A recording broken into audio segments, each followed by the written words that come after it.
Good morning students.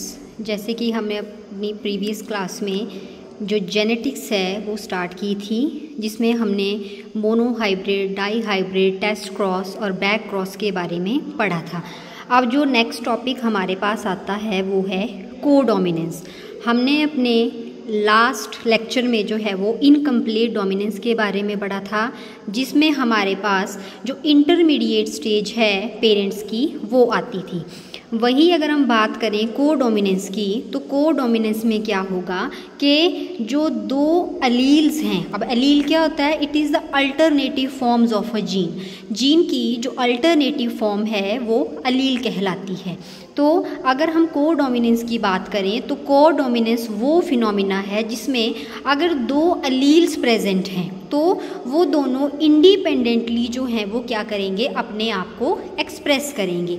जैसा हमने die hybrid cross में किया था, वहाँ हम क्या करते थे कि दो अगर करैक्टर हम ले रहे हैं तो वो दोनों जो है वो अपने आप को अगली जनरेशन में एक्सप्रेस करेंगे। वही यहाँ होगा, कोडोमिनेंस में दो अलील्स जो हैं वो इंडिपेंडेंटली अपने आप को क्या करेंगे, एक्सप्रेस करेंगे। और जो ऑफस्प्रिंग, जो प्रोजेनी हमारे पास आएगी वो दोनों पेरेंट्स के साथ रिजेंबल करेगी। इसमें हमारे पास जो सबसे बेस्ट एग्जाम्पल है वो है AB ब्लड ग्रुप का। AB ब्लड ग्रुप मतलब आप जानते हैं कि हमारे पास 4 ब्लड ग्रुप्स जो हैं वो पाए जाते हैं, A, B, AB and O। तो ये सभी ब्लड ग्रुप्स जो हैं they are determined by a gene which is called I gene. और इस आई जीन का काम क्या है कि ये आरबीसी के ऊपर क्या करते हैं, ये शुगर को सिंथेसाइज करने का काम। जैसे मान लीजिए ये है हमारा आरबीसी, तो आरबीसी के सरफेस के ऊपर जो है ये शुगर की सिंथेसिस करने में हेल्प करते हैं। तो ये आई जीन जो है इसकी 3 फॉर्म्स जो हैं वो पाई जाती हैं, that is IA, IB and I या फिर IO। तो जहाँ पे हमारे पास क्या होगा, अगर IA अलील है तो I अलील में क्या होगा, जो RBC है उसके ऊपर A शुगर जो है वो सिंथेसाइज होगी। और अगर A शुगर सिंथेसाइज होगी तो मतलब उस केस में जो ब्लड ग्रुप होगा वो क्या होगा, A होगा। वहीं अगर हमारे पास IB अलील है तो उस केस में B शुगर सिंथेसाइज होगी RBC के ऊपर और ब्लड ग्रुप जो है वो B आएगा। IO में कोई शुगर जो है वो सिंथेसाइज नहीं होती है तो उस केस में जो ब्लड ग्रुप है वो क्या होगा, O होगा। इसमें जो IA और IB है ये डोमिनेंट हैं और जो सिंपल I या IO है वो क्या है, रिसेसिव है। अब जैसे कि आपको पता है कि जो ह्यूमन है वो डिप्लॉयड ऑर्गेनिज्म है, इसका मतलब इसमें 2 अलील्स जो हैं वो प्रेजेंट होंगे इन तीनों में से। तो अगर हमारे पास IA और I है तो मतलब IA है, अगर IA है तो मतलब ये शुगर सिंथेसाइज करेगी कौन सी, A शुगर। और A शुगर अगर RBC के ऊपर सिंथेसाइज है तो इस केस में ब्लड ग्रुप क्या होगा, A। वहीं अगर IB I है तो जो शुगर होगी वो B होगी, तो ब्लड ग्रुप B। उसके बाद यहाँ पे अगर IA IB दोनों हैं तो मतलब यहाँ पे दोनों sugars A as well as B जो है वो सिंथेसाइज होगी और ब्लड ग्रुप हमारे पास आ जाएगा AB ब्लड ग्रुप। और अगर लास्ट केस में हमारे पास II है तो इस केस में कोई भी शुगर जो है वो नहीं बनेगी और ब्लड ग्रुप क्या रहेगा, O। तो अगर आप यहाँ पे देखें तो यहाँ पे दोनों अलील्स जो हैं वो प्रेजेंट हैं, टुगेदर हैं, तो ये दोनों अपने आप को क्या करेंगी, एक्सप्रेस करेंगी और जो इंडिविजुअल का ब्लड ग्रुप होगा वो क्या हो जाएगा, AB। यहाँ पे ब्लड ग्रुप क्या होगा, IA में ब्लड ग्रुप A, IB में ब्लड ग्रुप B और II में ब्लड ग्रुप O। यहाँ पे A शुगर, यहाँ पे B शुगर और यहाँ पे नो शुगर। क्लियर। उसके बाद नेक्स्ट टॉपिक है मल्टीपल अलील या मल्टीपल एलेलिज्म। नाम से पता लग रहा है अगर एक जीन की मल्टीपल फॉर्म्स पाई जा रही हैं और वो सिंगल कैरेक्टर को क्या करेंगी, डिस्क्राइब करेंगी, तो उसे हम बोलेंगे मल्टीपल अलील। जैसे कि for example I colour in Drosophila. अब ड्रोसोफिला में जो आई कलर होगी उसके लिए हमारे पास 15 जीन्स जो हैं वो पाई जा रही हैं, लेकिन ये 15 जीन्स अगर हम देखें तो ये सिर्फ एक ही चीज़ बता रही है, वो है आई कलर। किस चीज़ का, ड्रोसोफिला का।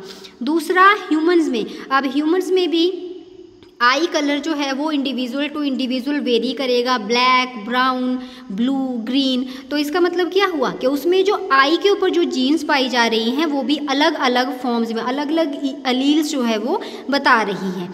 थर्ड इसमें एग्जाम्पल आता है ABO ब्लड ग्रुप का। तो ABO ब्लड ग्रुप में क्या है, यहाँ पे हमने पहले भी किया, 3 अलील्स आ गए, IA, IB, IO। अब इनके जब ये कंबाइन करेंगे तो इसमें हमारे पास 4 ब्लड ग्रुप्स जो हैं वो आ जाएंगे, A, AB and O। Next topic is pleiotropy. तो प्लियोट्रॉपी जिसमें एक सिंगल जीन जो है वो बहुत सारे फिनोटिपिक एक्सप्रेशन देगी। जीन एक है लेकिन वो बहुत सारे फिनोटिपिक एक्सप्रेशन देगी, उसे हम कहेंगे प्लियोट्रॉपी। मतलब एक जीन एक से ज़्यादा इफेक्ट बताएगी तो वो कहलाएगा प्लियोट्रॉपी, जिसका एग्जाम्पल है starch synthesis in P seed. तो पी सीड्स में अगर हम स्टार्च सिंथेसिस देखें तो एक जीन जो है वो 2 अलील्स को कंट्रोल करती है, capital B and small B. अब आपको पता है कि ये जो कैरेक्टर हम लेते हैं ये हमेशा हम पेयर्स में लेते हैं, तो यहाँ आ जाएगा कैपिटल बी, स्मॉल बी। अगर हमारे पास यहाँ पे कैपिटल बी ये होमोजाइगस कंडीशन आती है तो जो पी सीड होंगे, पी सीड में जो स्टार सिंथेसिस होगी ये ज़्यादा होगी। मतलब पी जो सीड होगा उसका एट मेच्योरिटी जो सीड हो जाएंगे वो राउंड हो जाएंगे और स्टार सिंथेसिस जो है वो लार्ज अमाउंट में होगी। वहीं अगर हमारे पास एक रिसेसिव ट्रेट स्मॉल बी आता है तो उसमें जो सीड्स होंगे at maturity they are wrinkled and they are small seeds. वहीं अगर सिचुएशन हमारे पास आती है एक hybrid heterozygous condition, capital B small B, तो उसमें हमारे पास जो सीड हैं वो बड़े होंगे लेकिन उतने ज़्यादा बड़े नहीं होंगे जितने कि हमारे पास कैपिटल बी के केस में था। उसमें हमारे पास इंटरमीडिएट साइज जो है वो सीड्स का आएगा।